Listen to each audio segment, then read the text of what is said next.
This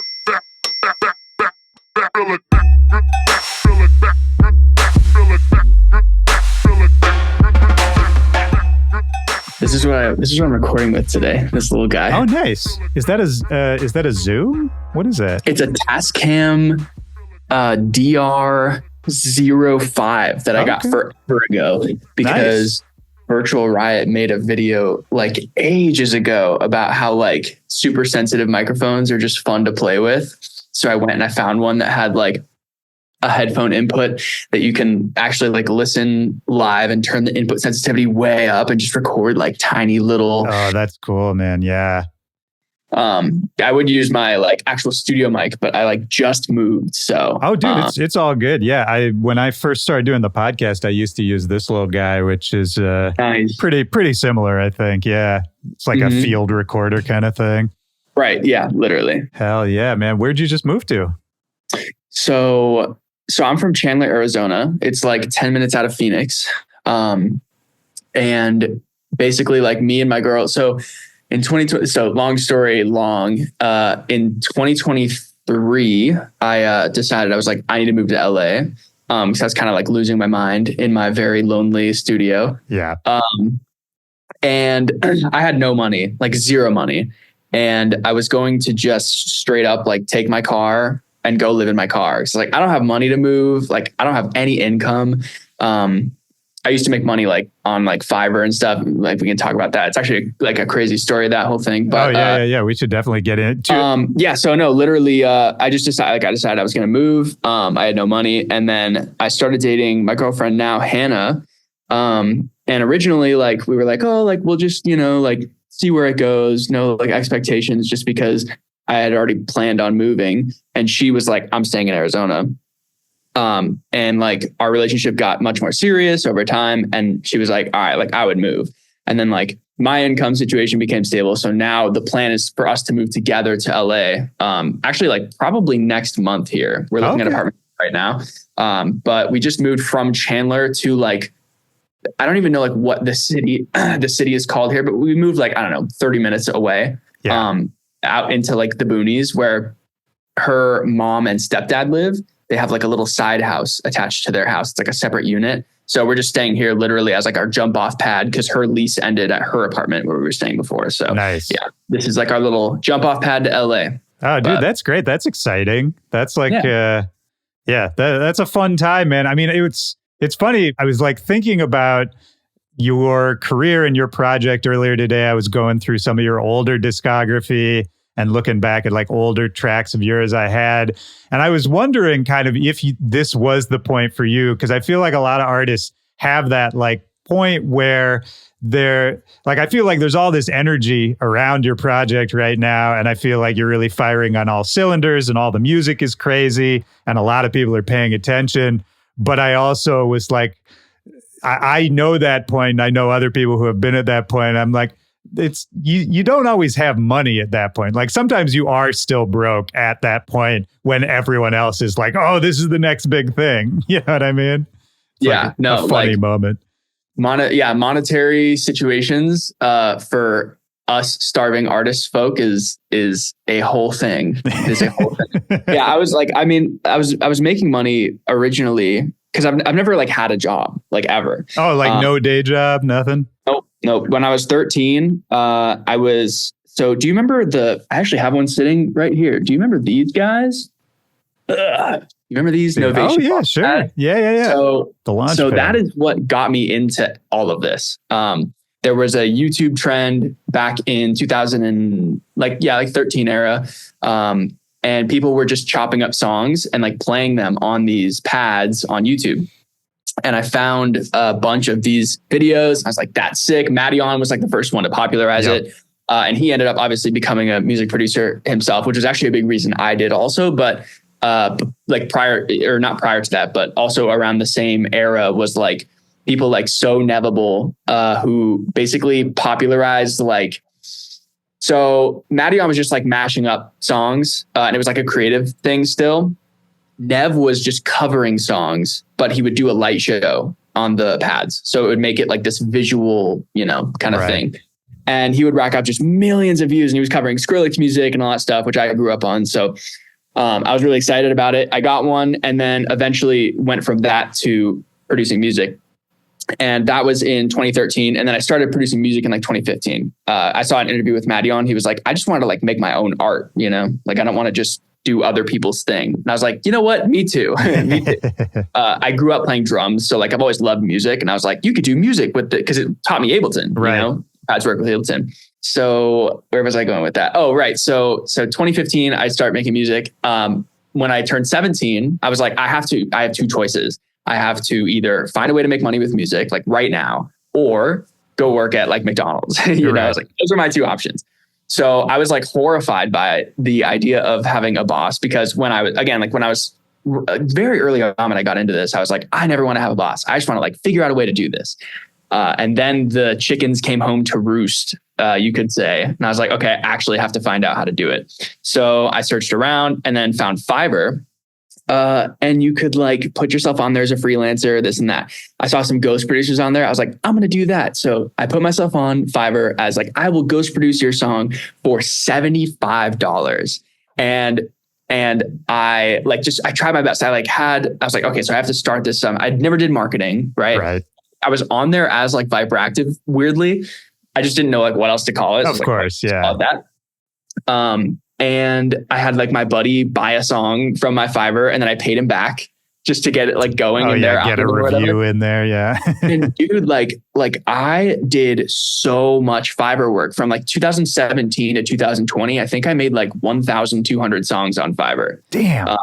Yeah, it was a lot. And it taught me a bunch of like super important skills. I think like a lot of them influenced kind of how I approach music now, just because there were days where I was pumping out like 5 songs. And wow. I never I didn't put loops in people's stuff. Like I was like, I had like integrity about it, right? I was like, if you're going to pay someone to do something, like you should get what you're paying for. So I was actually making the songs. I was like writing some MIDI and making a little sound design thing and doing whatever they asked for. Some people would ask for the vast majority of people on Fiverr wanted really easy work. They were like, I need Tropical House Kygo. And I was like, I can make that in 40 minutes. $35 in 40 minutes. Sure. I'll do it. Yeah. Like what kind of range of music are we talking about? Would you get all kinds of crazy requests? Oh yeah, I got every kind of music. People were like, I want rhythm like it sounds like Disciple. People were like, I want drum and bass. People were like, I want, Kygo house. There was progressive house. There was trap music. I'm trying to think of like some of the weird ones, but I mean, just everything. Some people just were like, I need like a trailer for my video game, like make a cinematic thing or make like a mid-tempo kind of like, Forza, whatever vibe. So there was a huge range. And it just got me like, I don't know if I said this already, but there were days where like at my height when I was like actually making a decent income. And this is like for an 18-year-old, I was making like 5 songs a day. So that would just require like you have to start working smart and like not as hard, because you just have no choice. So I maintained the integrity throughout the whole thing. So I never skimped on quality, but I tried to like, maneuver Ableton more efficiently, which just got me like really, really fast workflow wise, like I was like, those videos where people are like speed running Soulja Boy. Yeah. And they're like Soulja Boy cranked out as fast as they can. Yeah. In FL Studio or whatever. I think Eliminate has the record for that. Right, hilarious. So funny. I wish like Ableton had a thing like that, because I haven't seen speed running on Ableton, but yeah, someone should. That's a good point. That would be, I would watch that. Absolutely. I know, right? Yeah. But it looked like that. It literally was like, I'm just dragging the mouse so fast. I'm like typing in like the samples that I know work. Okay, good impact, I know it. Good claps, I know it. Because I just put them in so many songs, But yeah, I was making money like that for a really long time. And then in 2020, I was trying to get like more and more serious with the Viperactive project. I shouldn't say more and more serious, because I've always wanted to do it seriously, but I was realizing that it was going to take more time than I had, because I was giving so much time to Fiverr. Right. And like balancing, it's basically like having a job, balancing between your job and your career. But the benefit that I had was that I had so much control over how much I did, how much I wanted to do, all of that, which you don't necessarily have when you have a day job. So I didn't really come up with a creative solution other than just quitting Fiverr. I was like, I'm just going to be broke because I trust that I'll be able to figure it out if like broke or not, you know. I was lucky and like super blessed to have a dad that was like, you want to do this music thing? He wanted to be a rock star when he was younger. So he always talked to me about like, right when I started making music, he's like, you want to do this? Like, I'll support you in any way that you need as much as I can. Just like my only thing that I'll tell you is you have to release your music. So that's why I have a release catalog that's just insanely deep. Oh, that's interesting. Yeah. Right. So when I started, did he play an instrument? Was he in a band back in the day? Yeah, he was. So he's from New Hampshire. My whole family's from New Hampshire. And he has like all these stories of like, you know how like you have an uncle, but he's not really your uncle kind of thing. He's just like, yeah. So I have one of those, his Uncle Dave. And he tells me these stories like, oh, I was with your Uncle Dave in like the backwoods of Vermont playing like Led Zeppelin songs, you know, on our guitars and stuff. So yeah, he played guitar and he sang. They did like bands and they played in bars and stuff like that. And then that's how I originally got into music. So I was like, I want to do drums. I was in a band with my brother and a couple of my brother's friends from high school. I was 6 years younger than all of them. So I was like 11 and, we were playing in like bars, like the same thing. We're covering like Metallica songs and Slipknot songs and this and that. But, so we were talking about the release catalog and the music and, so quitting Fiverr, that was the era where I just entered being broke. And and when I say broke, I mean, like I never had more than like $1,000 to my name at a time ever. Usually I was like just stressing in the background of like, man, there's $300 left in the account. Like, what am I going to do? But, luckily again, like I was blessed with like, you know, my dad's, support and for a while there, he was like, you're trying to make it work. Like don't worry about rent. Like, don't worry about any of that, you know? I'll cover the like $40 phone bill or whatever. But I knew like, we never had this discussion super out like forefrontally where it's funny. Like if I was a dad, I would have had this discussion forefrontally. I'd have been like, all right, so here's when that ends is like this time period. Right. Yeah. But he never really had that time period for me just because he like wants to be so supportive. And like, you know, I think he like has always really believed in like what I was doing. And we never had that discussion. So I just knew like, not necessarily that he'd like say, okay, time to like, you know, get the hell out of here kind of thing. But like, I was going to start really becoming a burden. Yeah. I probably overstayed that welcome, like just slightly for sure. But between 2020 and 2023 was that time period where I was just trying like to kind of bust my ass, figure it out. And I was doing dubstep then. So this was the era of releasing on labels like Bygore. This was the era of releasing on labels like, now Play Me was a bit before then, but like Bygore. There's like, you did one with Subsidia, right? Yes. That was their first comp. So I think that was 2020 also. The Bygore and Subsidia year was the same year. And then I was really like my whole childhood, I was like, I just want to be on Never Say Die. That's like all I want out of this life because that is making it is what I said to myself. Dude, yeah. Like, I mean, back in the day, it's funny how many people, you're not alone in that. Like they were so iconic for that era. Yeah. Yeah. No, I mean, everyone I looked up to was there, you know, like Never Say Die really had like the baddest group of, can I curse? Is this cursing? Oh yeah. You can absolutely curse. They had like the baddest group of motherfuckers like in the entire industry. It was crazy, man. The roster was nuts. And I always like a way that I was approaching music production for a long time. And when I like do mentorship and stuff for people, I like give this sort of like tool to them as a starter. If they're like, I don't know, like really how to find my style, I'm like, just kind of put together in your head, like your list of top 5 guys. And then when you're making music and you don't know like what to do for drums or you don't know what to do for sounds or whatever, just like pull from one of them, but like pull like different stuff inside of one song, you know, so like maybe like a Zomboid type thing, but like with Space Lace's style, this or that or that. And my top 5 was just full of Never Say Die and then Skrillex. Like that was my top 5 so long.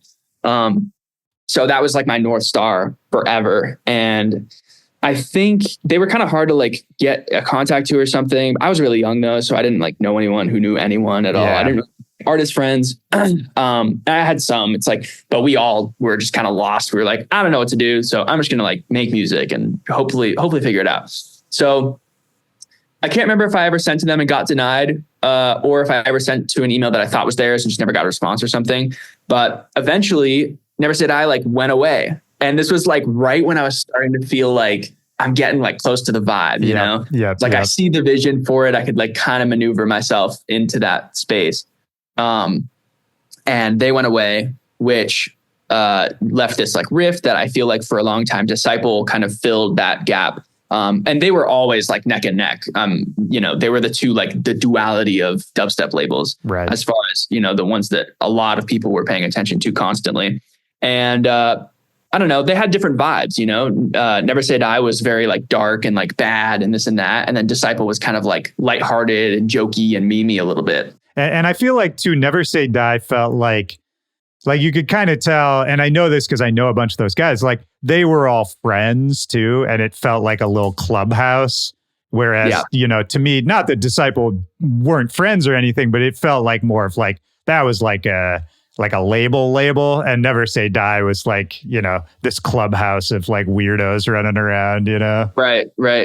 Yeah, no, and that's cool to hear because like, again, like I never had any insight, you know, I only ended up getting insight into how like Disciple ran, which like when you say that they're kind of like, you know, it's like a tight knit thing. Like I got that vibe from like what, like the people who I knew who were involved with main label. Right. Yeah.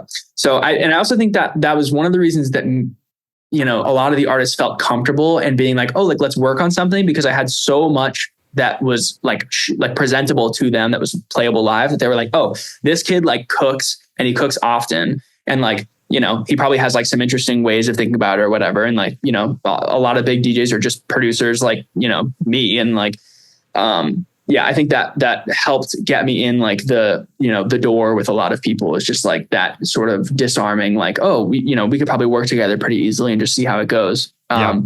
Did you end up ever? I don't know. My whole family's from back east where it's cold and everyone's angry. So like, there's probably something to do with it there.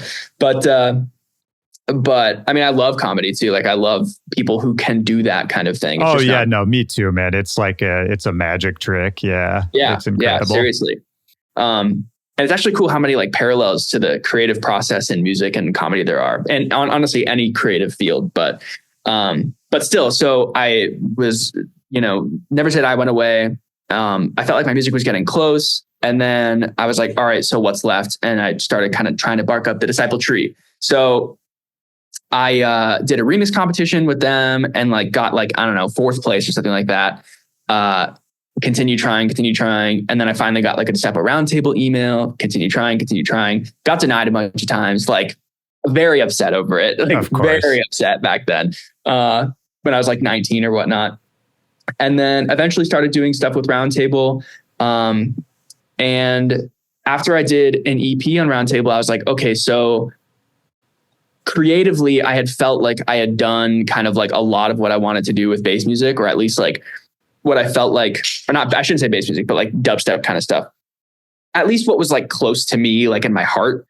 I was like, okay, so do I try and like go for like main label? Like what even is going for main label? Like, what does that mean? Cause I still like didn't really know. I was independent for pretty much ever. I had like some managers, but nothing where we were like really being calculated and, you know, So at that point I took a while off. I can't quite remember if there was anything between these moments and Disciple Roundtable, but we did the Roundtable thing. And then I was like, okay, so what do I make now? And I was trying to make stuff, kind of like falling flat on my face. I was like, why is this happening? And I started like, I mean, I saw like the ISO thing happening and I was like, okay, so at least like people are being receptive to trap music again, because they weren't for a long time, which is actually why I did the bass music thing. Viperactive started as like a hybrid project, like entirely. It was like dubstep, trap, kind of whatever. Some of my first releases that were just SoundCloud releases were like trap music, festival trap stuff. Right. I saw that kind of coming back in its own little way. And I was like, okay, I'm going to do that. And like started trying to, you know, have a little more of like creative fun with it. And that literally has been like the last year. And it's just completely like changed absolutely everything.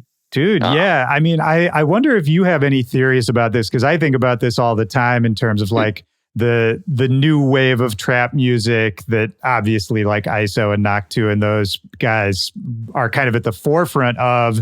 And I mean, I was in the original wave of like trap stuff. So I remember what that was like. And I do remember when the wave of interest kind of dropped off too. And I think looking back now, like I kind of feel like it was sort of like just not many people were doing anything new anymore. It was like we had kind of tried, all the experiments had been done.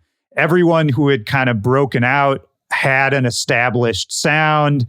And anyone who was kind of coming up under that, after that, kind of just felt like an echo of those successful sounds. Like it just didn't feel like there was any new energy coming in. And now I sort of wonder, like, maybe that had to happen and everyone had to kind of stop paying attention to it for a while just to allow some new creativity to like bubble up and for like a new generation to not feel so tied to what came before. I don't know. Does it feel similar to you? Because I always try to wonder, like, what is it about now that's different? Because like, obviously the music you're making is great. The music ISO and Knock and all them, everyone's making good music, but it does feel like also there's kind of just something bubbling in the scene too, like outside of just having good tunes. Totally. Yeah. So it's kind of a interesting, like multifaceted question you pose, right? Like, I think overarchingly, like zoom all the way out and just look at it from like a culture standpoint. I think that music, culture, like all of that is completely cyclical. So, baggy jeans are out, skinny jeans are in, skinny jeans are out, baggy pants are back in, right? Like minimalism's in, minimalism's out, maximalism's in, maximalism's out, minimalism's back in. So I've always I've just noticed that in so many places. Funny enough, like I don't know, this is sort of like a less strong take, but I used to feel this way about like BPMs, funny enough, like in the whole scene. I'm like drum and bass pops, that's super fast. And then so you keep going up from drum and bass, like it goes to halftime. So it becomes 100 BPM, right? And we haven't seen 100 BPM wave in forever also, like in forever. But the closest thing to that is like 120. So you have like all these house genres, Yeah. And then post house, like, because I have friends in house music that were making 126 records in 2021. And then fast forward to now, they're like, it's 132, bro. House is 132 now. And it's like, okay, so you're almost getting into garage territory, right? Yeah. And garage is like speeds you up to 140 because now you're at 140, right? And then 150. Back when I was listening to like Virtual Riot dubstep, Virtual Riot was making songs at 150 forever. And then like him and Barely Alive had a collab or something, and they were like 160 dubstep. Here it is, it's 160. I've also seen Virtual Riot sets, funny like anecdote, that I swear he had the whole thing synced to like 155 or like 160 or something, just because they feel so fast. Oh yeah, absolutely. That's an old trick actually, just because I know, obviously Kurt, Flosstradamus Kurt. Yes. That's a trick I learned from him back in the days when Floss was really blowing up the first time around. All of their sets, they were just playing house records, like 130 BPM records at like 145, 150. That's for like so cool. Anytime they would go into it, just every record was sped up like 15, 20 BPM. And it worked amazingly well. It was wild. It was like the first time you ever heard the songs, Right. Yeah. Live, I feel so like, I get so in my head about it because like 140 live sometimes feels way slower than you think it does when you're listening to it like at home or whatever. Well, yeah, when you see the crowd react to it and you're trying to like build that energy with them, it's a thing that you can only tell when people are in front of you. Like you can't just tell it listening at home, Yeah, no, 100%. I think part of it too is the adrenaline that like, especially for a while, like I was getting crazy adrenaline at the beginning of my sets. And I did so many this year that like that completely normalized for me. And like, it just became like, a thing to walk up on a stage and start. But at the beginning, like my heart was just pounding. So like, I think my like heightened state of emotion was like warping how I perceived the music, right? Because I move around a lot on stage. So like when I'm jumping side to side and my heart's just racing, I'm like expecting to be able to move quickly and I have to kind of like move slower than I expect, right? So it's probably like some kind of psychological thing there. but about the, the cyclicity, I don't know. The fact that's a good word. We'll take that. Sure. Why not?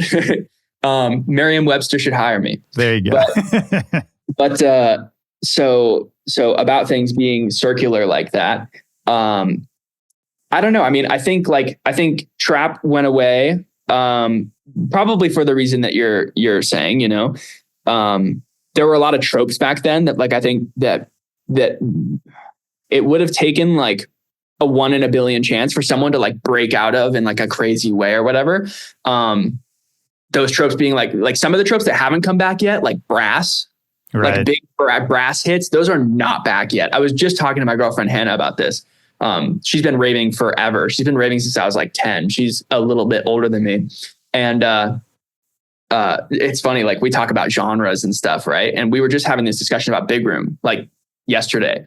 I was like, dude, for a long time, I was saying big room is in the uncanny valley where it's not nostalgic yet. It's just not cool, Right. Now I feel like big room is starting to weirdly become nostalgic for people. I wouldn't be surprised. Yeah, I wouldn't be surprised at all if big room tropes started to come back. And by the way, there's some fire big room tropes, like big melodic chord sections, dude, Kashmir chords, burned into my soul, from 2017 or whatnot. Some of his chord progressions and stuff are just nuts.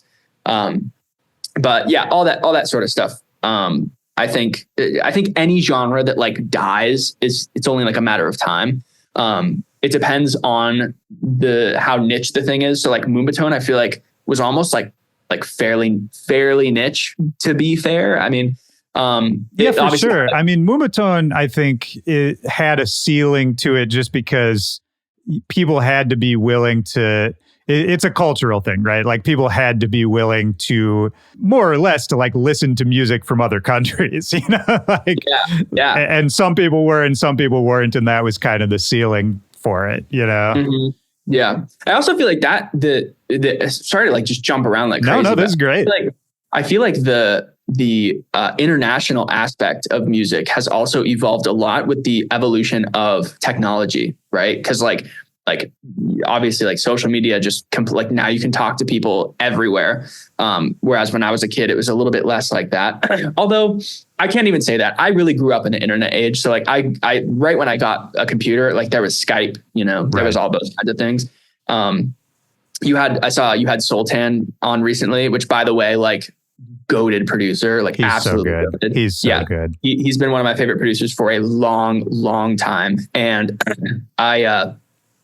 I found him when he released an EP called Sultan Sutra. And I think it was his first EP as Sultan, or if not, it was back when he called himself Sholex and he just called it Sultan Sutra and then became Sultan after. I can't remember. But it was back when he was copying Zomboy. Because this is how you learn as a producer is you just copy people, right? And then you really learn the ins and outs of how to actually produce what you're trying to make. And it was back when he was doing that kind of thing. I think there was a song that was just like Immunity or whatever. And I used to play them together on my little Pioneer DDJ SX or whatever. And, freak out in my bedroom over it. But back in 2017-ish, I was DMing Sultan back and forth on SoundCloud, and me and my buddy Evan, he got in a Skype call with us. We were like, oh my God, Sultan's in the Skype call with us. But it was so funny because he didn't speak. He didn't say one word. He was in the Skype call. He didn't say anything. And he had this profile picture of Brad Pitt. I should really ask him if that was actually him, but I'm pretty sure it was him because he was oh, here's my Skype. Let's call it whatever. That's funny, man. But just an example of how super early on, you're able to talk, or in my generation, you're able to talk to people, from wherever. Yeah. I don't know if he was still in Iran at that point or if he was already, Yeah, I forget when he said he moved, but he could have been, man. Totally possible. Yeah. But I think watching people like Skrillex, that, and I'm so jealous of him in a funny way, because I'm how cool would it be to be able to travel internationally consistently and see the groundwork of what these cultures are doing musically, because they all these small, tight knit communities have crazy design tropes and how they approach the music. that like you might not find unless you were really digging for it on the internet, just because there's so much music, it's hard to sort through everything, right? Yeah. So you go to a Skrillex set now and you'll hear like ballet funk, and there's a song that he has that's like an ID that is so sick, and it's like it's full of like whispers. I think it might be an ISO collab or something. I don't remember, but the whole verse section is like rapping and it's whispers, but the whole verse is in French, and it's nice. So cool. I think fun, man. To take it back to the cyclical nature of things you were talking about earlier, there was a period, this might have been before your time, but around back when Diplo used to be in a group called Hollertronics, they would do, it wasn't just them. I mean, Fool's Gold was doing some of this, but this was like late 2000s. A lot of people were there was like a big French rap scene that kind of crossed over with like the French dance scene. And a bunch of American producers were collabing with like a bunch of French rappers back then. And that's when a lot of like Techie Latex and Tay Say and all these guys who like would go on to influence a lot of what would happen in the US dance scene. It is all kind of cyclical, man. It's funny. Yeah. And you bring up a fun point too, which is like, cultures collaborating with each other, especially like on wider scales. So when I first got into doing like trap, and at this point, I shouldn't really call it trap. I should just call it like eclectic bass music, because I'm kind of like in between dubstep and house music and techno and trap. It's a weird amalgamation. Yeah. But when I was getting into that sort of like area, I noticed all of these like sample tropes that were happening in like the 140 dubstep scene, for instance. Like the wheel up signal and like all that kind of stuff. So in an attempt to be a student of the game, I started doing research on like, where is all this from? Like, what is this? And all that stuff, the vast majority of it comes from like the jungle era. Yeah. Of like, I think like 96 or something like that. And I did some research on like what that was as a movement. And there were like, what I found on it was you have like Jamaican MCs going to London and working with people who have like tape machines, and that's why breakbeats are all over jungle, because they're just like, recycling tapes or whatnot. And they're just MCing over like breakbeats, and that's jungle, Yeah. Like all the Jamaican MCs were doing, dance hall reggae stuff. And then, like you said, someone started speeding up breakbeats on vinyl and on tape.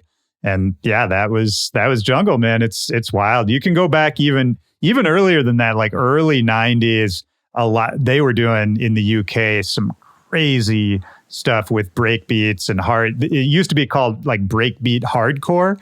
I love that you went back and did that, man. Nobody actually goes back and researches where this stuff comes from. Yeah. Well, and I feel like just outside of being like so curious about it, I also felt like it's research. It's like going to school, right? Like you're going to school because like the knowledge is going to like benefit you in some way, right? And I was like, dude, like if people found the wheel up signal and that became like a huge trope in this thing, then like what other kinds of records were floating around back then that right. Have these cool sections that are super sampleable or whatnot. And that's the other thing too, is like vinyl record stores. I am a hater of vinyl record stores now, because they don't let you play the vinyls in the record stores anymore. Like post COVID, like I've been to so many record stores that are like, nah, we don't touch the setup. That's a bummer, man. I'm like, dude, how do I know what I'm buying? Yeah, that's a huge bummer. I hope, man, I didn't even think about that, because I haven't been to a lot of vinyl shops post pandemic, but that sucks, dude. Because that was like back in the day when I was coming up in Chicago, there's a bunch of famous record stores, but one I would go to a lot is called Gramophone Records, which is like one of the iconic like house music record shops in Chicago. And that was the whole point. You'd stay there for like 4 hours just listening to records and walk out with a whole stack. But man, that's a bummer. Yeah, it's severely painful. Like my strategy for a long time for record digging, I mean, from when I started record digging, was go to the shop, find the 12-inch singles, because albums were just like way too much of an undertaking. Go and find it's funny. So I'd find every record that had an acapella listed on the track list. And then I would put them aside in a huge stack, right? And then I'd when I'm done searching through their box, I would take my stack and I would Google every single title and try to find like the original song. So I'm like, okay, so if I can find the original song, then this has an acapella on this record. If the song had like I forget what I was doing, but I had a little system. I was like, if the song has under 10,000 plays or 50,000 plays online, then I'll buy the record no matter what. If the song doesn't exist on the internet, I'm buying the record no matter what. And then if the song is just really fire, but like maybe it's popular, I'll buy the record. And they're like $2, 12-inch singles. They don't sell them for very much. So yeah. I was doing a lot of digging like that. And a lot of those samples ended up in, some of the music that's like finally coming out now. But yeah, no, big hater of that. Like totally not a fan. If you run a vinyl shop, change your ways ASAP. Well, I love that you were even sampling vinyl, man, because I think a lot of people around your age wouldn't even think to do that, and B, certainly wouldn't have a turntable or any way to even get the audio off of the record. Mm-hmm. Yeah. I can hear like interviews of, like Diplo is one of them, and like Skrillex and all those guys talking about, how they used to go about making their art, and vinyl comes up in every single one of them. And as a like young artist, in today, and it's funny because like we have the internet, so it sounds like a lazy problem, but like when you're really picky, it's not such a lazy problem, where like you don't have access to much when it comes to vocals. So it's like, okay, there's like an infinite library of stuff that like doesn't really exist on the internet that might be dope, that got pressed to vinyl at one point or another, that ended up in a weird Arizona record store that, who has this? Like, who has this? So it feels like a new thing. But I was going somewhere with that. I'm kind of losing my train of thought. Oh, it's all good. I mean, dude, I'm right there with you. The first record I ever released with a record label had a sample that it was of basically I had gotten sent a promo of a record of some pop song that I'm pretty sure never even came out. It was like a pre-release promo. And it had just a little piece of the record had like open vocals on it. And I just sampled that. And it's like one of those things that, you got to dig for, like, especially when you're up and coming and you don't have access to just great singers who you can talk to and be like, let's work on a song. You got to look for something unique, man, especially in the era of Splice. Like, I feel like it's weird because Splice has God knows how many millions of samples. But I feel like I know every single Splice vocal. Like I can tell immediately if someone's using them, Yep. And honestly, like even nowadays, like sifting through Splice is a chore. Yeah, for me. No, it sucks, man. Super chore. I've said this to my friends forever, but like if anyone at Splice is listening, make an omit this pack button, please. Cause like if I have the perfect search terms listed, and I have to skip past some like video game Viking thing, I'm like, I'm pulling teeth, Yeah. No, I'll talk my shit about Splice. Like the service is going downhill, man. Pretty bad in my opinion. And like it's becoming so much of a cash grab now. It's kind of a bummer because when they started, it was like clearly run by some people who just wanted to make cool tools for musicians. And I think just like anything else in capitalism, but it's like it's gotten big enough now where like those people are no longer in control. And it just bums me out, man. So like, yeah, they got to improve their everything about how they treat their customers. Yep. I don't know, just like there's like simple functional things that like, if you actually use the service, you realize very quickly that just like haven't really gotten addressed, and it just makes it tough, like your samples are listed within like 8 subfolders. It's like this, make an option where I can do that, or I can have them all go to one folder, simple stuff like that. Oh, and like all the shit, we don't have to go too long about it, but like, if you cancel your subscription, you lose all your samples that you didn't have downloaded that you already paid for. It's complete bullshit, man. But anyway, I've been mad at them for a while, so this is just me getting that off my chest. Yeah, no, fair. We need some outlet to do so. But No, but going back to like the vinyl situation, you're 100% right in that you want to find some kind of way to be doing something unique. A lot of people's solution to that is recording themselves, which is another great outlet. Similarly to how I'm like not much of a comedian, I'm like not much of a singer or rapper, although I wish I was, Right. I feel like I have great taste. I just don't feel like I have like great, ability to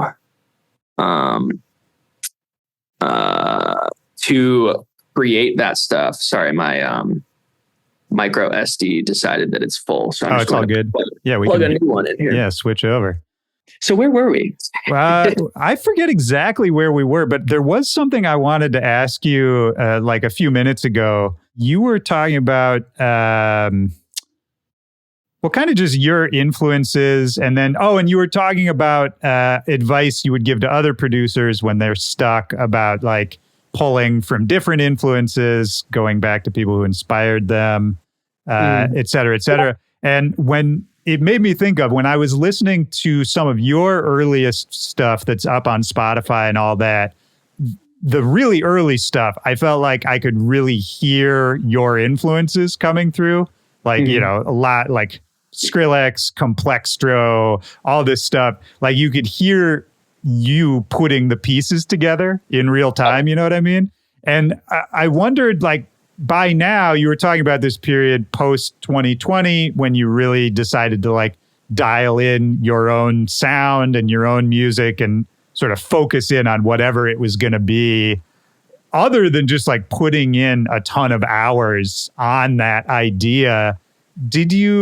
Were there any like realizations you made along the way? Was it anything that you changed about your workflow or how you thought about making music that got you to the point where now I feel like you have such a distinct, unique sound that I'm sure is still being influenced by all the people you listened to back in the day, but it's morphed into this other thing and you've really made it your own. And I'm always curious, and I think like a lot of people starting off wonder about the path to getting there. You know what I mean? Yeah. So developing style is one of like the main, like, I don't want to say hardships. It's one of the most like fun and rewarding processes involved with making music. But it's also one of the most difficult. So, as far as advice goes, you said aside from putting in a lot of hours, but funny enough, one of my main pieces of advice. I mean, that is the main thing. It's not a fun answer, right. But that is the main answer. Yeah. Absolutely. Yeah. You have to put so many hours in. I just want to know for you, like what changed along the way? What did you pick up? What did you think about differently? So when I started, I was not very patient. Right. I like would play my songs next to people who I like really appreciated songs. And like, I had this moment when I was on the way to like one of the first shows that I went to where I was in the car with my dad.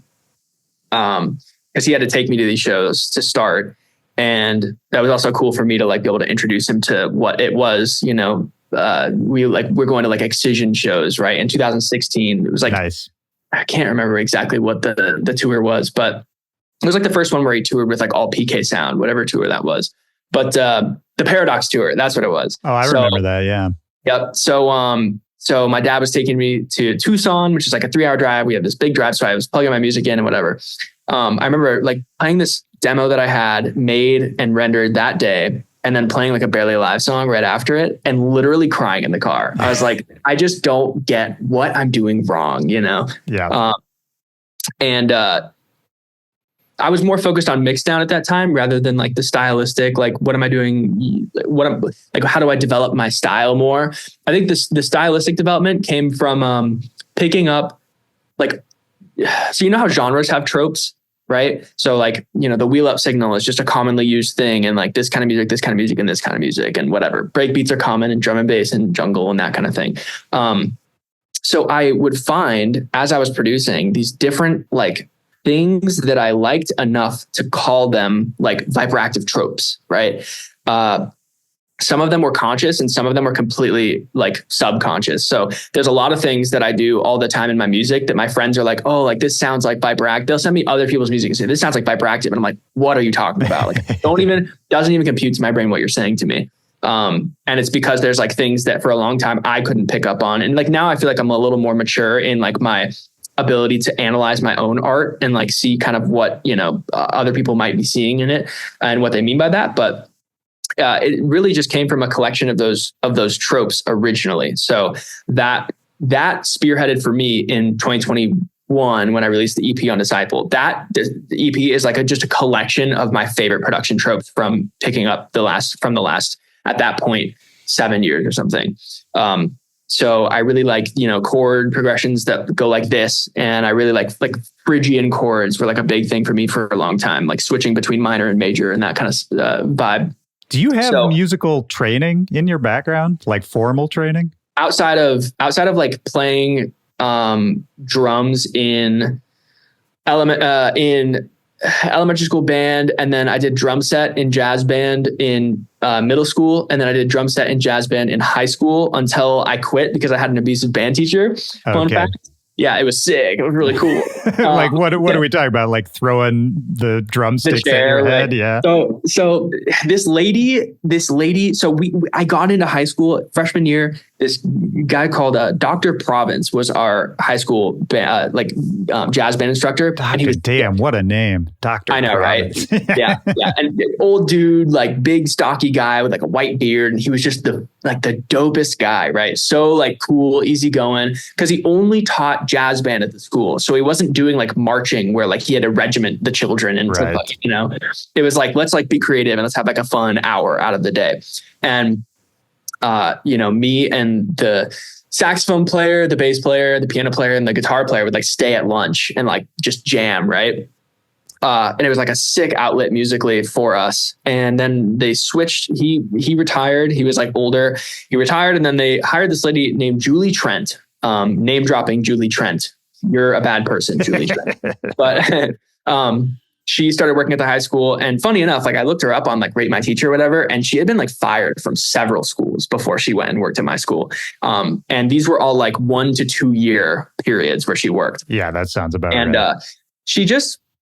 she would like play like psychological warfare with you. And she was doing the marching, and like I knew kids in marching band that like would cry and they'd be like, I just want to quit, but like my parents will not let me quit because it's my main extracurricular thing that I do. There were like stupid stuff. Like, I'm drumming, and in my third year, there was a freshman who became the alternate. So like in like drum set, right? For instance, you have a core and an alternate in like a big band. So the core is like the main guy who plays like the main charts or whatever. And then the alternate is like the new person in the band who plays like some of the other charts. So the freshman became the alternate. And like one time while he was playing on the drum set during practice, and they were all playing the music that they were learning, I was playing my sticks on the ground, and the ground is carpet. So you cannot hear it while the band is playing, right? I'm like tapping my sticks on the carpet. Julie Trent stops the band and like, he goes like, Julian, like, I need you to stop. And I was like, stop what? She's like, stop playing the sticks on the ground. I was like, okay, whatever. So she keeps playing the band, and I just keep doing it. I'm like, you can't fucking hear it. It doesn't matter. Yeah. But she stopped the band and she called security on me and like had them take me to the office. Swear to God, over that. I was like, and like it's jazz band. So there's like 13 of you, and they're all like close friends of you. So she's just like embarrassing people in front of this tight knit little group, that they have. And I was like not Mr. Popular in school or whatever. I did not have that many friends. So jazz band was like some of my only like homies, What kind of kid, what like flavor of kid were you? Were you just like a band nerd? I was super weird. So like, remember Damascus, the clothing company? Oh yeah. The guy who started that company is a good buddy of mine, actually. Oh, hell yes. Okay, cool. So is that the one who now runs Neophoric? Or That's right. One? Yeah. Shout out to cool. Nate. Yeah. He's San Diego based if you're ever down there. Yeah.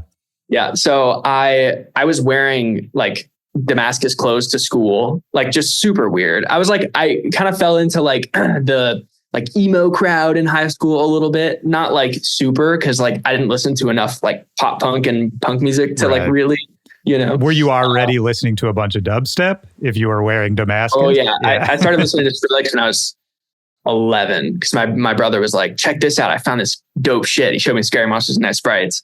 This is like right during like when my parents were divorcing. So it became like a super integral part of my personality, like right from there forward.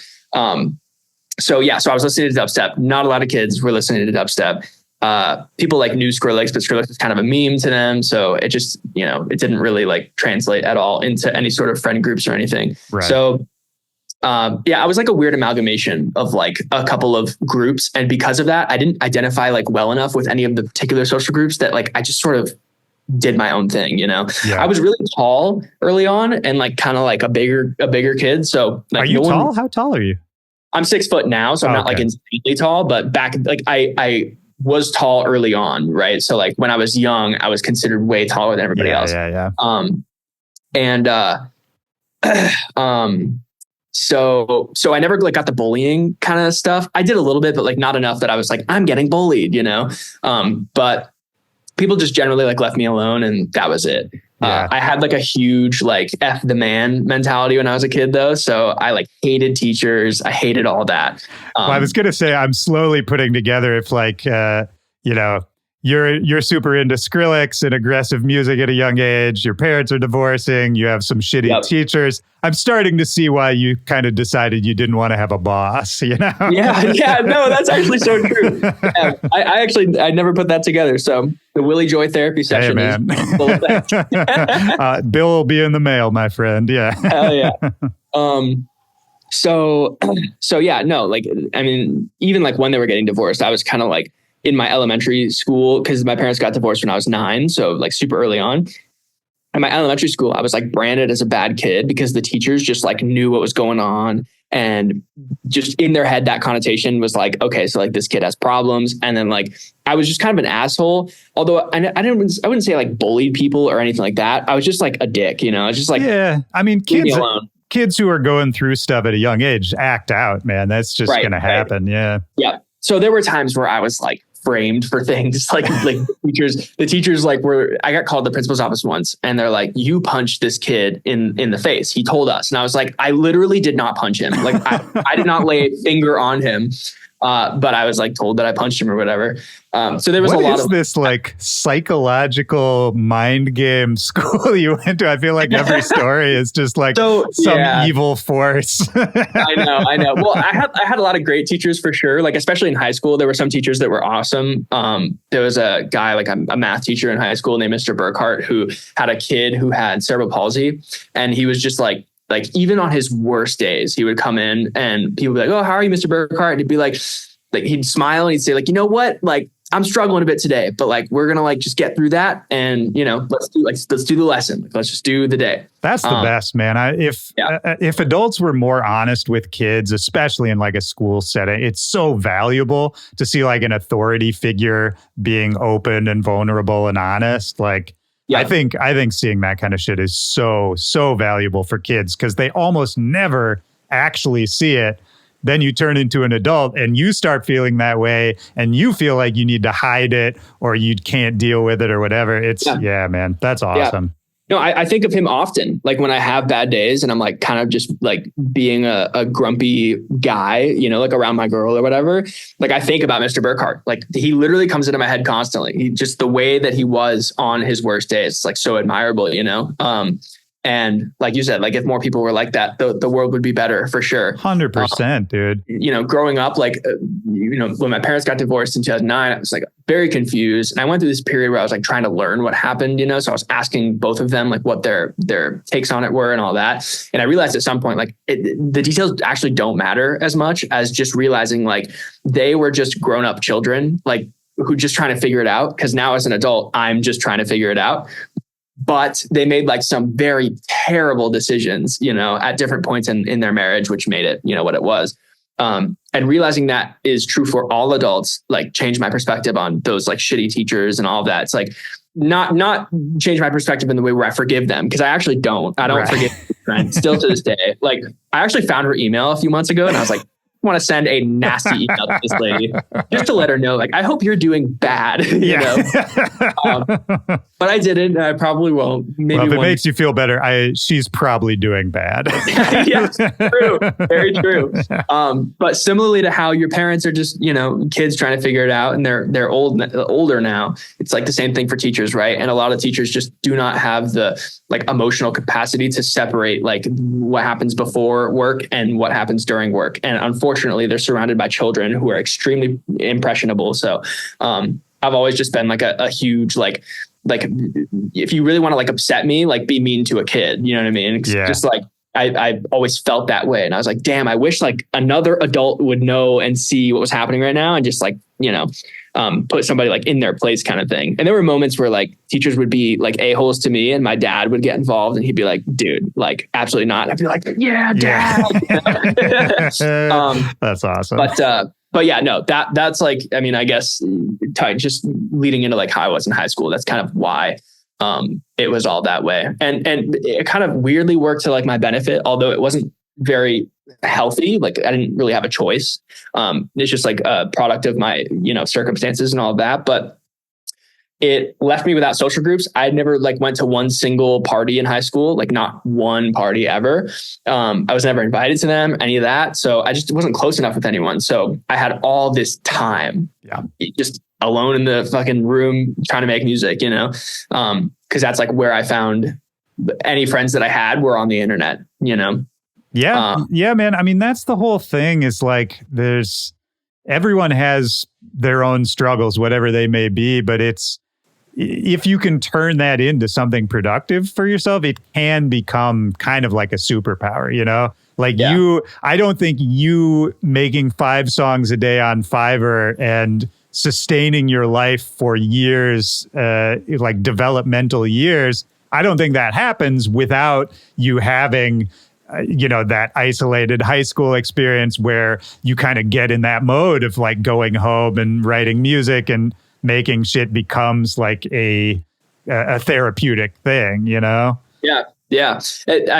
So some people who have like similar stories to me, when they were growing up, and it kind of like mirrors, they end up with this sort of like, I am going to like prove X, Y, or Z wrong, especially like people who have like parents who don't believe in them, you know, end up feeling that way sometimes. And I never had too much of that, although there was this one substitute teacher. It was like on a random day in marketing class or something. And because the sub just kind of came and was like, do whatever, I pulled out my like laptop, which worked barely back then. And I was making music. And like she walked over and all my headphones, and she walked over to me and like tapped me on the shoulder and was like, hey, like you need to put the game away. And I was like, you have no idea what you're talking about. You have no idea what you're talking about. There was the only other time that I had similar to that was, I swear the last bad teacher story I have, because like there were a few that really stuck with me forever, you know, and like outside of that, it was pretty run of the mill like school. But I had a British chemistry teacher, and one I did not do well in her class just because like her teaching style didn't like work for me or whatever. And it was like the first F I ever got in school ever. And she pulled me aside one day, like when like, you know, finals were coming up or something, like some important date for grades and this and that. And she's trying to rally the class to like do well. And she's like, hey, Julian, stay after for a minute. And I was like, okay. So I went, I'm like, okay, what's up? And she's like, she wrote the word apathy on the board and went, do you know what this means? I was like, no. She's like, I want you to find out what this means, because your biggest problem in life is going to be apathy. And I was like, what? And I went home and I looked it up and I was like, you are so wrong. It's like, I just don't like your class. Like, I work hard, dude. Like I'm down to work so hard. I mean, even that early on, I was like trying to do music already. This is freshman year. So I was, well, this might've been sophomore year or something like that, but I'd already been doing music by this point and like, you know, not taking it super seriously, but like I was learning signal processing and, you know, which is like a grade of like engineering. It's like, that's, you know, very parallel to the engineering world. And yeah, her saying that like basically I'm going to like have a problem with laziness. I was like, how dare you, lady? You know? And again, man, I don't know. I'm getting this hilarious picture of this school in my head because that's another like, instead of just talking to you, it's like giving you another like obscure riddle to solve. It's like, I don't know what kind of like medieval wizard school you were at. Yeah, no, after I left, like, and I'd give people my synopsis on like what high school was for me. Like, I really just chalked it up to like this school just had a hiring problem. You know, yeah, like that's what it seems a big like. hiring problem. Yeah, I mean, there were like scandals that I wasn't involved in at my school where like the big, like when it came to a boiling point, there was like sexual assault happening on the high school football team. And like the school got like a really bad rap for it. And before this, the school had great like scores and everything. They were like the #1 football school in the state and great test scores and all that. And we got this new principal, this like, he basically like a kid went to the principal, said, hey, this is happening in my class or in my, football. And there's a clear thing that you're supposed to do, right? Yeah. You're supposed to report that to the board and this and this and that. There's like a very distinct line of action you're supposed to take. And he did not take any of it. And he just covered it up. He was like, I just don't want the bad press. So I'm just going to cover it up. And the kid went to the news. And the news is out front of the school saying like, oh, there's a sexual assault thing happening in the football team here. And it just like, it was horrible. So yeah, I mean, talk about like fueling my fire back then when I already had some bad experiences. Funny enough, I had gone to that principal about the band teacher and he was like, I get all kinds of emails saying from parents that they love her. And I was like, that's not what matters. Like I'm in her classroom. Yeah, the parents aren't in the room, man. Yeah. They put a camera in the jazz band class. And it was recording the whole class. And she was a gem. She was a gem for 3 days. They got rid of the camera and then it was just back to the normal. So, yeah, man. Formative stuff though. And you're right. Like it definitely did have like a huge, effect and influence on how I kind of approached like my ability to sit in a room for a long time alone and just you turned it into a positive, man, which I think is really cool. And it's like, not everyone has that ability to crank out 5 songs a day and to enjoy that process and to be excited to like, even when you were talking about developing your own sound and saying like, that's such a cool, fun process. Like, I don't think everyone finds it fun and cool. Like I feel like you have a specific disposition to be able to like do the work that is required to get where you are now. And I don't know, man, I'm glad I asked. This whole thing started because I was curious how you knew what a Phrygian scale was, but I'm glad I asked because that's super interesting. Right. No, and like even tying that like back into the advice part, right? It's like, I have a lot of friends who, they're around my age, maybe a little older or whatnot. And they'll ask me like for advice on like, okay, so like not only just like, how do I EQ something, but it's like, how do I approach this mentally? Because that's a huge thing for artists, is like mental health. And I think the generation of kids that I grew up in, it's not something that's really talked about. Like it's talked about a lot. I saw it talked about a lot during like the IO situation and all of that, right? Where it really was brought to the forefront. People were like, whoa, dude, what is going on here? But it still just hasn't really been like a subject that's stuck publicly very well. Doing this is so like, it can be so taxing mentally. And just the fact that like a lot of the kids who, you've interviewed a lot of artists. I'm sure that a lot of artists say like, I was kind of an outcast in school. Oh, sure. It's like, it's something about just growing up through that, is weird. There's also this fact, I'll say this before I go on this tangent, but just back on the advice thing, patience, like literally is so important. Be patient with like the process and trust the process, because like, you have enough people who have done this and ended up being successful in it that say, I just put so much time into it that like, that's what made it what it was. But aside from that, be patient, like with yourself emotionally, because there's going to be points where you're like, what the fuck am I doing? There were times where I like legitimately thought about quitting. Cause I was like, I just don't see where it goes from here, and life will deliver you things in very unexpected ways at very unexpected times, as long as you just stay a student of it and like, give care to it when you have the energy to give care to it. And I think to add on to what you're saying too, is like, don't get fooled by the perception that people have of how this stuff works and like what you see online and all that. Because like, I hope this doesn't embarrass you, but it's like you were saying earlier, like you're hot right now. You've got all these eyes on you. Your music is getting played by the biggest DJs in the world. You're collabing with these huge names. And you were considering moving into your car like a month ago. You know what I mean? Like people, that's the thing I think people don't understand is like, even when shit feels good, it could still be bad in other ways. And it's like, it really is such a long game and like a mental exercise as much as anything else to make it. Cause it's all about persistence, man. I say that all the time. Like, it's not necessarily the most talented person who wins. It is the most persistent person, the most consistent person. Yeah. Yeah. The word persistence is a funny one. Have you seen the movie? It's the McDonald's one, The Founder. Have you seen this movie? Oh, no, I didn't see it, but I read about it when it came out. Right. So highly recommend. It's a great movie. But like Ray Kroc, right, gets the McDonald's brothers, they make the actual company, and then he like kind of buys it off of them in like a weird kind of skeevy way. Right. But he wakes up in the morning and he listens to this vinyl record, and it's this like transatlantic accent, like 50s kind of like, oh, you see, like kind of accent saying like, oh, like it's basically this long speech about it's the one who's persistent who wins, period, end of story. Like there is no more like motivation, like it's persistence, you know? Yeah. And yeah, that's one of the reasons that movie stuck with me really, really hard. Cause I was like, wow, like that's true. I believe in that. Well, wait, let me ask you, cause that makes me wonder for you, when did it start feeling like you were really getting some movement? Cause obviously like now it feels like, and also we need to talk about your new EP that's coming out and all that. Yeah. And there's a lot of cool stuff happening for you right now. But when did you feel like it was really starting to build to get to what's going on right now?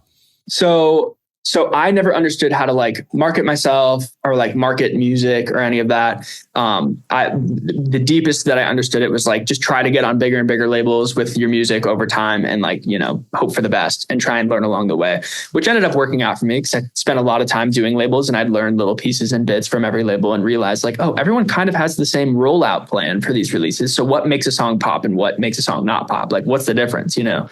And asking those questions was very important. But as far as like when it started feeling different, musically, I would say around the Disciple Roundtable EP, just because I was like, I now understand how to formulate my ideas into something that I like really appreciate musically. But as far as like career goes and the externals of it, it was really this year, or I should say 2024 in March. So my girlfriend and I started dating in May of 2023. I was going to move and do my car thing in January of 2024. And by that point we had gotten more serious and that plan, you know, was like, okay, hey, like, let's figure out how to actually do it right then in that case. But, so in January, I was like, it was technically August of 2023. I was like, I'm going to self-release my music because I'm doing a stylistic change. And everyone has the same rollout plan. So why can't I just do it on my own? Yeah. I'm a little different, like tune on that now. I'm like, you know, labels have budgets and we don't as young aspiring artists. So absolutely. But to your point, there's plenty of labels out there who will not offer much of that budget to artists starting off. And as long as we're doling out advice, that's another thing to pay attention to. Is like, if the label doesn't give you anything other than their name, even if it's a cool label, might not be worth your time, you know? Yeah. Yeah. And I saw it time and time again that I'd release on a label and like the next week, the next song was out. And I was like, oh, so like there wasn't really like a moment there. And I kind of expected there to be one, you know? So it changed my perspective a lot. And in August, again, just going back to the August situation, I was like, I'm just going to start self-releasing. So I was doing a song-ish a month-ish. And then I released a couple. They did all right, like really, you know, not much, 30,000 plays or something like that. And basically so I did this remix of Rumble in January. I dropped it like 3-5 days, something like that, right after Rumble came out. And that remix like did super, super well. I was like, okay, so the stylistic choice to change was smart. That was a good move. And like, people are hearing the creative difference in what it was versus what it is now. And they're appreciative of it. So I'm going to continue doing this. So I kept self-releasing. I released a song called Angel's Crest in March, I think. And the first drop is like kind of like ISO-y, because when I first switched, I was doing like very much ISO-y stuff. This was before I really like honed in how much I personally value doing something different than like whatever is just popping at the current moment. I think that's what makes it exciting too, is that like you're not just what's already there. Yeah. But still, I mean, going back to Sultan, he started by copying Zomboy songs, right? It's not really that I was in a learning production moment. Like I could make an ISO song and like that was just that for me. But still, I was like, I haven't developed it too much yet, so I'm just going to do this for now. So Angel's Crest had this first drop that was like ISO-y, and this second drop that was like this 4 on the floor, like UK weird, half techno, half like dubstep inspired thing. And that song, I had gone to Thunderdome, and Excision like played it at Thunderdome. And I was like around all these dubstep artists at front of house. And one of the reasons I love dubstep was because I was starting to feel like I felt in high school, where I was like, I just don't feel like connected to this group of people very well. Right. 100%. Yeah. Yeah. So I'm at Thunderdome though, and he plays it, and like all the guys at front of house are like freaking out, and they have no idea it's me. These are all people who like know me generally, like they kind of know me, Yeah. And I was like, oh my gosh, like this is fucking crazy. Like the crowd had a really good response and all that. And then Excision starts playing that song out just after that moment, through his whole run. And the biggest one that he did was during his main stage Ultra set. He played it. So that gave that song like a lot of steam. And then there were tons of DJs that started playing that song. So like G-Rex was one of them. Excision was one of them. Marshmello played it. That's how the Marshmello stuff came about. Like Marshmello ended up DMing me. He's like, hey, I've been playing your song. Like, here's a video of it. Like, let's chat. I was like, okay. Getting a cold Twitter DM from Marshmello was really weird, by the way. But I bet. Oh, that's awesome. Yeah. But that same song though, the craziest one that happened was like Fred again started to play it.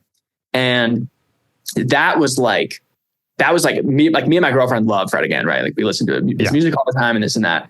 We have like the actual life 2 or 3, I can't remember which one, vinyl that was like hanging in our living room, the one that we just moved away from. It's like packed in a box somewhere outside now, but it was in our living room.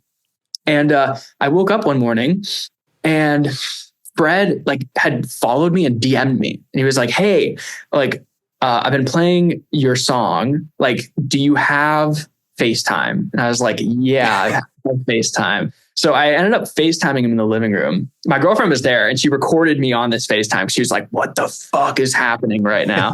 And he's basically like, so I have this like bootleg mashup version of Angel's Crest that I basically took, I put an acapella over it, and I cut it up in a weird way. And I was thinking like, if you were down, I have a melody idea that you could change the drop to slightly. And then like we could make like a mashup, like release thing out of it. And I was like, yeah, dude, let's fucking do it. So we made this thing. So there's like this alternate version of Angel's Crest that I've been playing at the shows this year, which is basically like the Fred version or whatever.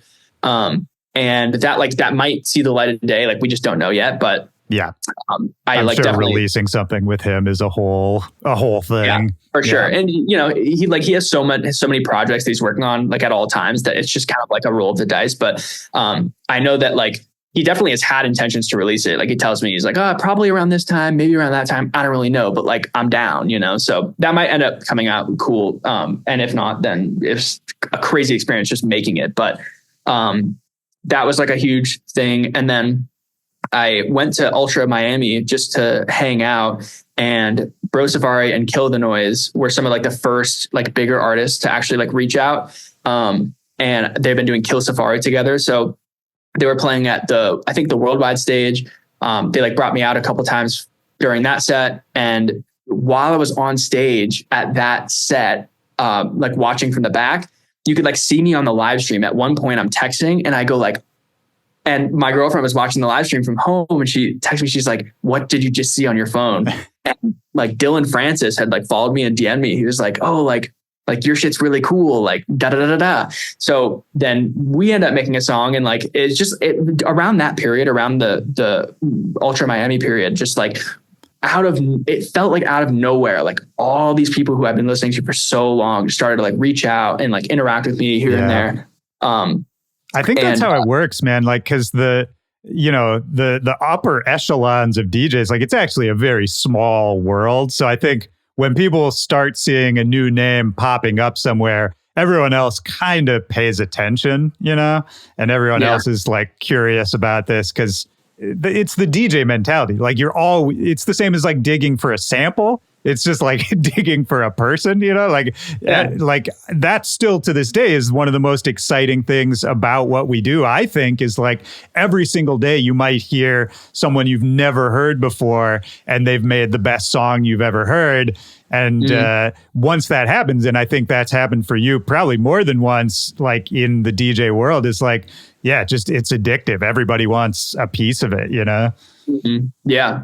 No, like that, I don't know, that time period was a weird one just because all those things happened in the span of a couple months. And, I had, been working like with my current management since December of 2023. December is a weird time to get picked up by management because you might like, obviously, like the industry slows down very heavily in December and January. So there wasn't like a lot to really do right when I got picked up. So we were just kind of like floating around wondering like, what's going to happen here? But I had all these demos. And I think that was a big like reason that I was able to kind of like work with what had happened to me in March, is that I like had met that opportunity with like the preparedness of having music that like these people would be able to actually latch onto and be interested in. Right. Yeah. And you had a big back catalog or like a bunch of stuff in the chamber. That's really important too. Yep. So I also think that was one of the reasons that, a lot of the artists felt comfortable and being like, oh, like, let's work on something, because I had so much that was like presentable to them that was playable live, that they were like, oh, this kid like cooks and he cooks often. And like, he probably has like some interesting ways of thinking about it or whatever. And like, a lot of big DJs are just producers like, me. And like, I think that helped get me in like the door with a lot of people. It's just like that sort of disarming, like, oh, we could probably work together pretty easily and just see how it goes. Did you end up ever talking to Skrillex? Because he started playing your stuff too, right? Yeah. So the Skrillex thing happened way later than all of those. It happened at Lollapalooza in August, and he played the Rumble remix, funny enough, which was the first one that I dropped in January of 2023. I don't know. I think it was 2023. It was 2023 actually. And then in August of 2023, I started self-releasing. So he played that, and it was funny because like I'd released it and it did really well, and I was like, when is Skrillex gonna play this? Right. And there's like a Chase and Status remix of it that has like alternate Flowdan vocals. So he like mashed it up with that, and like plays the drop and whatever. Super cool, like moment, like full circle moment for me, obviously, because I've been listening to Skrillex forever. But no, I've never spoken to Skrillex at all. Like, I like the only one in that camp that I really have talked to is Fred, you know? But it's one of those things where I'm like, and I've always felt this way about the Skrillex thing. Cause like, Skrillex is just like a dude, he's just a guy. A lot of people like, view him as like godly status, which like, to be fair, the accolades like allow for that. But, he's just a dude who like, is like, it's weird. A lot of people feel like Skrillex has this like, it's weird. It's like this like responsibility to the industry or whatever, just because like he's such a formative person for like the culture behind it all, in dance music. And, that cosign or whatever, like means so much to so many people. And I've always kind of viewed it as like, he's just a dude. So like, if that ends up like happening, then great. And like, if it doesn't end up happening, then that's fine, Oh yeah. I mean, I'm sure you'll talk to him eventually, man. And he's a very sweet person. I don't know him well, but I know him a little bit. He's a very, very sweet guy. One of the nicest guys around. Like, you'll talk to him, I'm sure. But to your point, he is just a guy. They're all just guys and girls and whatever. And it's like that's another thing that I think we have trouble with in the social media age, is like we forget people are people and we turn them into these like objects or these gods or whatever it is. And that never really, it doesn't end up well for anyone on either side of it. Yep. Even when you zoom down to like smaller people who are just trying to like, get their feet wet or are, really grinding at different like periods of this journey that they happen to be in. There's the audience perception because of social media can be like really difficult to deal with, Oh yeah. Like I just saw like I'll say your name, buddy, but like that, I don't know. It happened on Twitter and he like, was public about it. So I don't think he cares, but this is something that happened to like Long Story Short recently. I saw this too. Yeah. Yeah. Great producer. And someone like there was this thread where they weren't tagging him, but they were saying like, oh, like he's a TikTok DJ and why'd they have him open for Chase and Status? Like that was a weird choice. Why do I want to listen to Bass House before I listen to drum and bass? They're just complaining. And he like tweeted that, replied to that tweet and was like, yo, like, just so you know, us producers, us DJs are 100% reading these things that you're saying. And like to call me a TikTok DJ is throwing out all this work that I've done. And like, I have no choice but to put TikToks out there and try and DJ on the internet. Because that's just the environment that we live in. And like, be nice, dude. you know, that's the whole thing. It's just like, be fucking normal, man. There's so many weirdos who have just been poisoned over many years on the internet and just like have lost all track of reality. Even the original comment, if we dig into that, I'm like, no, Bass House opening for Chase and Status is awesome. Like, open your mind and listen to more than one genre of music. Like, it's, I don't know. We don't have to spend too much time yelling at a random commenter, but like, it's just be fucking normal, man. Like, stop being so weird online or just get offline. That's the real problem, man. Just get offline. Yeah, dude, I have because I hate social media. I like hate what it's doing to society. I like hate it. Just don't appreciate it. Right. Yeah. And, the like mental health connotations that come with that, just on an individual level, it's like, you're looking at like pictures on a screen. Like what part of like living is that, like you're not, I look up from my phone sometimes when I'm like in a period where I'm really struggling, like, holding my phone too much. And I'm like, oh my God, like I'm in a room right now. Like I'm in a physical space and I'm just staring at this fucking little picture box, and it's something I've tried to do is like cut down on social media use.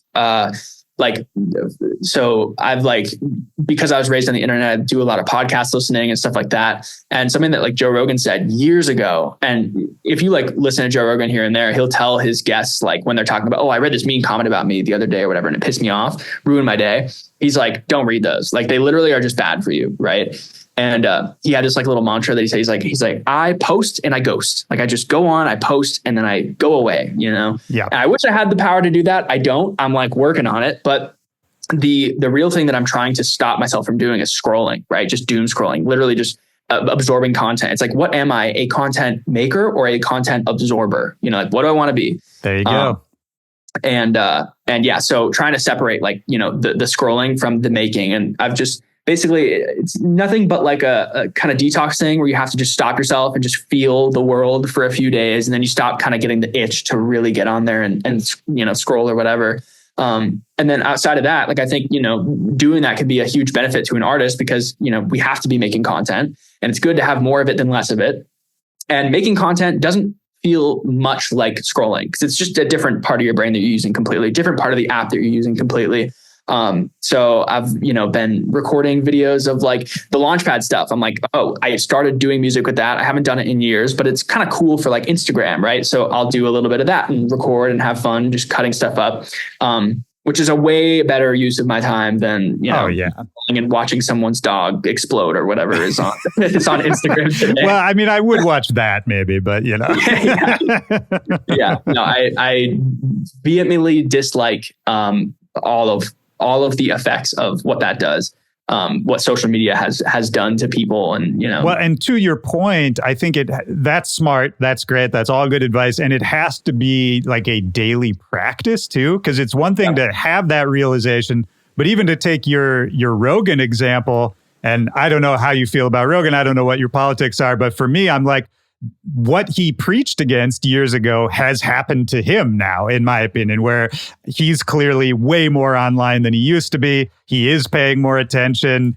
And, I mean, he's like turned into a fucking idiot as far as I'm concerned. Whereas I think years ago, his podcast was super cool and, influential to a whole generation. And I think it's the same thing he was telling other people to look out for. I think it happened to him. And it's like, it could really happen to anyone. And it is a dangerous thing because you're making the content for the thing. But you're right, man. Post and ghost is the only way to do it. Make something you think is cool, throw it up there. Don't worry about it. Make the next thing, Yeah. Yeah. I mean, and not like getting deep into politics or anything, but just like an observation of kind of the technology age that we're in. It's like, I feel like the influence of social media has also like influenced the heightened like emotional state partially when it comes to politics, But certainly, I mean, we talk about the echo chambers people get into and these bubbles people get trapped in ideologically. That's all social media. Like, that's been made much, much worse. Yeah. Yeah. Because you have the control over what inputs you give your brain. And what the outputs are is what the outputs are, right? You have pretty good control over the outputs too. But when what you're inputting is whatever the algorithm's going to show you, and that's 20%, 30%, 40% of what you're intaking on a day-to-day basis, it's like that's going to shape your worldview. Yeah. And just, the way the algorithms work, right? Like, echo chambers and this and that, people, do 100% get stuck in like a content feed that every other post that you see is, a political post. And are they going to show you the post that, you don't agree with that make you get off the app sooner? No, they're not. They're going to give you the posts that make you feel like you're a part of something. And then those are usually what you already agree with. So yeah, it's, and the longer you're on those, looking at those posts, scrolling, the less time you're out in the real world, seeing what the real world actually looks like and forming your own opinions, Yeah. Yeah. No joke. Yep. It takes away from like everything that is good, and to focus this rant, like that happens in music too. Like we started off this conversation talking about like the cycles of music and why some scenes die out and why some scenes flourish. And you can see that with plenty of current dance music where I can tell when a producer has just been watching what other people are doing on Instagram, you know what I mean? Versus like hiding away from that and making something new. Like, I don't know. It's very easy to tell in this day and age. Yeah. And so much music now is just made to do well online, which is fine, I guess, if that's your goal, but like, it's not going to push the culture forward, and it's certainly not going to build you a long-lasting career. Mm-hmm. Yeah, there is a very interesting balancing act that comes into play when you talk about the effects that social media has had actually on like the music creation itself. I think that like a song doing well. I was listening to Ray Volpe talk about this recently. Where obviously he had like Laserbeam and he has Song Request and these songs that are like really big in the dubstep scene. And he was talking about like, it's really good to have like, the big DJ playouts, and then it's a mixture of the big DJ playouts. And then also it's a mixture of a song being able to do really, really well on socials. Right. And they used Crank That's Taylor Swift, like Shut the Fuck Up as a example of that. Like that song killed it on social media. Like these little like quippy parts of songs that just are able to attach to people's attention spans, like in a very like streamlined, easy way. Like it's weird because you want to have that, right?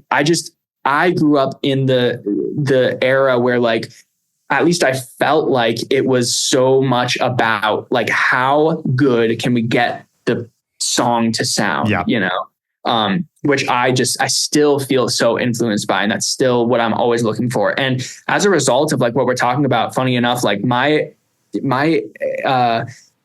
scope of artists that I'm like really passionate about in dance music has shrunk like drastically over time to the point where I was questioning like, am I like falling out of love with this or what, and I've decided now, like, that's not what it is. It's just that, people's goals are so differently, people's goals are so different now on a wide scale when it comes to producers that like, people feel like they have no choice but to try to make like a TikTok song or whatever. And just the approach to production is just different than what it used to be. So you kind of get a different like vibe, in the industry from what people are putting out. So I still have fun trying to like, I'm not saying like my shit is like super well produced or anything, because there's always someone who like just you feel like has it dialed better than you. But that is what like I feel the most a student of. It's like, wow, this song sounds so clean. Like, how do you achieve that song sounding so fucking clean? How does it sound like that? The way the noises like interact with one another and like what that does to my ears, and like, when you hear something and you're just like, oh, like, holy shit, dude. Yeah. That's what excites me the most about electronic dance music for the most part. I do enjoy the quippy stuff too. And if you can find a balance between those two things, I think that is great. Right. Like I don't put it past myself even, to try to find a balance between those two things. Cause you want something that's easy to grab attention, but also ideally you want it to sound really cool.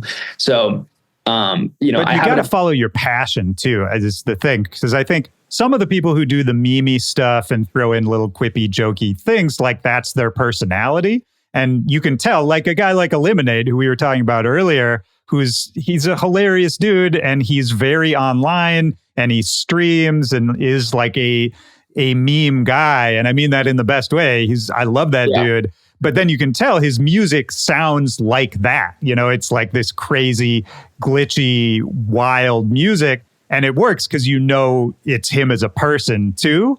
And so I think for you too, man, it's like I hear your passion for like details and clean mixing and engineering. And I think it works because you can tell that's something you really care about, like whatever it is for whoever the artist is, like, I just show me who you are. That's all I really want, is like, just put your personality in the music as best you can, Yep. Yeah. That's what people say when you really dig into like how to blow up on social media or whatever, there's all kinds of like music related shows that talk about this sort of thing on YouTube and whatnot. There's a guy called Musformation. You've probably heard of him, the Jesse at Musformation or whatever, but he makes a lot of videos on like, what TikTok is doing and what Spotify is doing and like blah, blah, blah, blah. How to grow your artist project from nothing to something in a certain amount of days. Like, here is a mock plan for that. And one of the things that like, he ends up at a lot is like, just, you have to like, it's funny because you don't stand out by doing what people are doing. You stand out by like being as much of you as you possibly can. And that's what you're putting out there. Right. Yeah.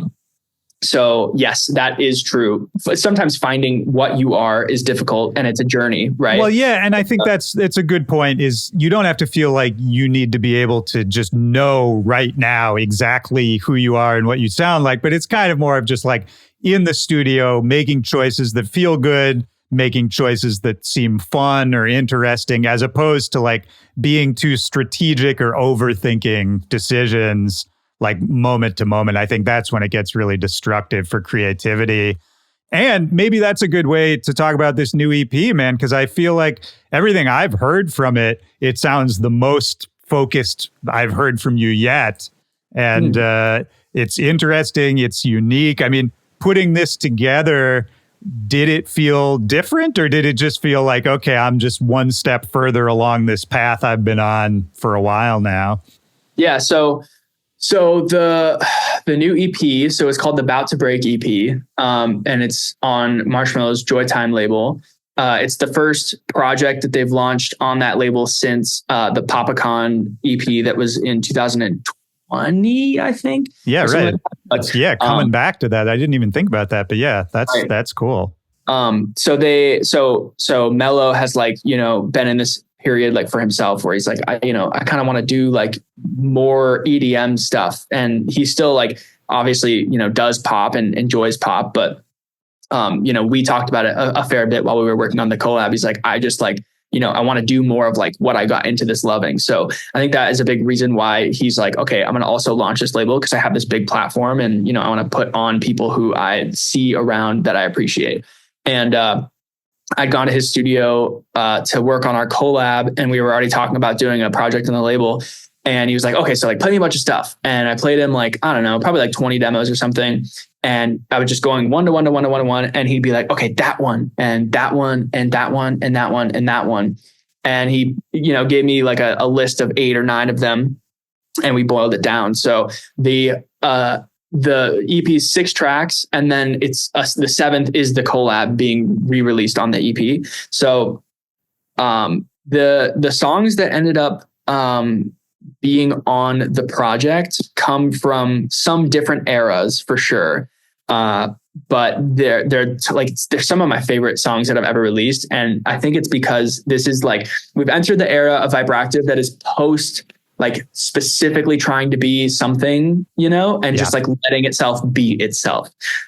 Which I'm super like grateful to be at that place creatively, where it's like, you know, I feel like some of my weirder, more experimental ideas, I can actually just like say, fuck it, and like put out there and, you know, let people sort of chew on them and experience them. So, whereas before I was trying to like, you know, impress some invisible person and make what I thought, you know, someone else wanted to hear. So, they come from different periods throughout the last year or so. The oldest one I think is like a year and a couple months or something like that. And then the newest one, let me think. Some of the second drops, because I make demos very like quickly and sporadically, so they stay just first drops for a long time. And then when it's like, okay, time to talk about like putting this song out or whatever, I'll go back and I'll make a second drop and just like kind of catch a second wave of inspiration with that song. So as far as that goes, I mean, you know, a month before we actually put the EP completely together is like how late some of them were made. But different time periods, you know, some of them were made on trips and I was with friends, you know, just hanging out. And I was like, oh, I'm gonna make a song like right now, you know, because what are we doing? We're sitting in a room. So I'm gonna make a song. I just make it. One of the ones on the EP called All Day was made in Miami, where like it was actually for Ultra Miami when we went to do that. We were just hanging out before the festival and I was like, I'm going to make this song. So that is what that song became. But creatively, I think, that pretty much encapsulates how I feel about it. Like, it's just this moment where, I finally feel a big part of this is confidence, right? Like having the confidence to put out those weirder ideas into the world. I feel like I can actually do that and, not feel terrified about doing it any longer. So yeah, that's huge. That's huge, man. Well, that's exciting. And it's cool to, I didn't put that together that like the label hadn't released anything for a while. And I, of course, had noticed that Marshmello was, you know, starting to get back to his roots a little bit with all the EDM stuff. And it's just talking about those cycles again, man. Like I'm just guessing, I haven't talked to him about it, but I'm sure that's part of what attracted him to your sound in the first place is like, it's just like, oh, this feels fresh again. This is like, I don't know. Sometimes it's just the whole scene kind of catches a vibe at the same time. And it's really cool to see like you working with a different generation of people, knowing who influenced Marshmello and like where he came from and all that. You can kind of draw a line. It's cool, man. And I mean, all the music's great, dude. Are you beyond the EP? This doesn't have to be like what you got coming next, but just like in terms of, you know, next year, you're talking about moving to LA. I'm sure everything will be busier and you'll be doing quite a lot of stuff. Is there anything you're like most excited for or anything you most want to get done or experience in the next year or so? Yeah. So like the move to LA is built on the back of just wanting to be surrounded by other people who are trying to do creative work, right? Like Arizona's very isolating in that we're only a 5-hour drive from LA, but like it feels like you're infinitely farther, you know? So not like a whole lot going on out here, outside of like dubstep and stuff here and there, some dubstep producers. The last person I knew, do you know Blossom? I do know Blossom. Yeah, I don't know. I know of Blossom. Yes. She's just for my Arizona references. She's the last person I know who kind of made it out of Arizona. You know what I mean? Right. Yeah. No, there have been a few over time. Have you heard of Lick, the producer of Lick? Yeah. I don't know them personally, but I know the name. Yeah. Yeah. So he was doing like mid-tempo, like the 1788L like era. kind of thing. And he is one of the guys that is from Arizona who did stuff outside. But one of the things about Arizona is you kind of have to leave Arizona and then like come back to Arizona later. It's just like how it kind of works. You know, it's any local scene is like that. You can't really, it's a very different ball game trying to come up locally in a scene than, trying to play your cards elsewhere. So that is a huge reason for the LA move. I think it's just like so overdue. I'm just excited to like, be around other people doing creative work, be around people who are doing vocals. Like I love, I was doing commission work for years and years and years. So there's a lot more of that in Los Angeles, obviously, that I'm super excited to like actually be able to tap into, because a lot of that comes from like, hey, I need a guy and my guy that was going to make the song is not coming. So can you be here in 20 minutes kind of thing? Right. Yeah. Is that something else you're looking to get more into, is like working on other people's projects, whether that's ghost producing, whether that's soundtracking, whether that's, producing for a pop singer, whatever. Yeah. You looking to get into that more as well? Yeah, no, absolutely. Just because, I enjoy making like all kinds of music, and it's not every day that I want to make like, a Viperactive like banger thing, and I still like, I'll put out chill like music on the Viperactive project here and there. There's like a B version of the song Stay that I did. That's like a hard trap song, but the B version is like this chill garage thing. But I enjoy like making all kinds of stuff. So whether that's like for myself or for someone else doesn't really like matter a lot to me, and it's also like a great way to sustain, myself income wise and whatnot. But so that as far as like, going into the next year for like the Viperactive project, there's a lot of demos. There's so many demos that are just sitting in the Dropbox, some of which are really close to being done, some of which are like half done. And like, I think finding places for those that make sense is like, has been one of the most exciting things about the past couple months that we've been looking into as a team. And then there's like a lot of collaboration stuff that's going on. So there's a record with Nightmare that's I think going to be on a project that he's doing. There's another record with Nightmare that we're talking about how we want to release it, whether it be a single or whatnot. And those kind of floating adjacent to some show stuff that we have coming up in the next year. So that's really exciting. I fucking love Nightmare too. So like, that's been a super fun thing to actually like, get my feet wet with and work on. He's a great dude, man. Such a nice guy. He is. Yeah. That the Fred thing, obviously I'm still so hot on it. I just love that song. It'd be so cool to like put that out. And then, more collabs. Like I'm in this era of like having fun, just making stuff with other people when production has been a very, isolating thing for so long. Yeah, dude, I'm excited for you, man. I'm just picturing it's going to be such an exciting year. Like I feel like your world is about to open up so much more once you get to LA and just get into that whole world. It's like, you've been working, I'm realizing you've been working, remotely for so long. Like, I feel like it's about time you get to enjoy some of the fruits of the labor a little bit, Yeah. Well, thank you, man. I appreciate it. Oh, dude, absolutely. It's a cool time. Yeah. Well, dude, it's been fucking fun talking to you, man. Is there anything else that's on your mind? Anything else you want to get out there before we wrap it up? No, I think I'm good. I was like, what would I like really want to hear right now? If I was like me a year ago, we already pretty much touched on it all. Like, be patient and like, don't try not to hate everything too much while you're figuring it out. Yeah. Be normal, please. Just be normal. Yes. Talk less on Twitter. Yeah. Absolute pleasure though, man. For real. Dude, absolutely. Yeah. We got to come back and do this again sometime too. You're a very good podcaster and just like conversationalist, man. I love yapping. No, it's great. It's great, man. Yeah. But yeah, that's it. I think we're done, man. Thank you. Cool. Much love, man. Yeah, I appreciate it. Thank you again for having me. I kind of told you over text, but like, dude, I've been listening to the podcast for years now, literally like, COVID era. Me and my buddy Mikkel here from Arizona, we're just listening to like all those episodes. Dude, that means a lot to me, man. And thank you for listening. Thank you for doing it, man. I'm glad this finally worked out. And just the start, man. Let's do it again. Let's. So down. Hell yeah. All right, dude. I'll let you get out of here. Great talking to you, man. Cool. Sounds good, man. Likewise. All right, dude. Take care. Peace.